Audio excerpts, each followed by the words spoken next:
Lumikas din ang ilang pamilya sa Laguna dahil sa bahang dulot ng bagyong Aghon.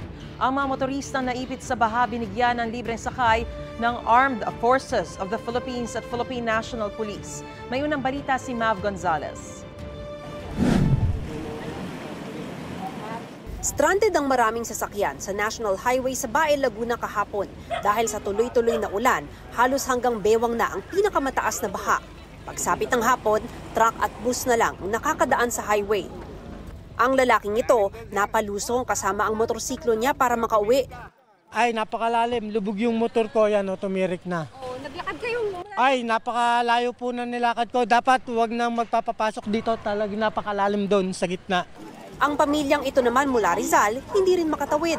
Ito na po, itong malaking baha po dito sa lugar na ito. Hindi po kaya makatawid itong amin kasi mababa. Hintay po kami ng truck na medyo mataas, transfer po namin yan. Tapos kami po, babalik na pa Binangonan. Ayon sa Laguna Police Provincial Office, nasa 1 kilometro ng highway ang baha mula Barangay Dila hanggang Barangay Bangyas. Kaya nagbibigay na ng libreng sakay mga truck ng AFP at PNP. Nagpapasakay din sila rito ng libre, no? O kaya pag may dumadaang bus, pinapasakay na namin yung mga stranded. Basta tumigil yung ulan, luhupa na rin siya. Mabilis naman. Pero sa ngayon na patuloy yung pag-ulan, binibigyan namin ng babala na wag na munang tumuloy yung mga light vehicles.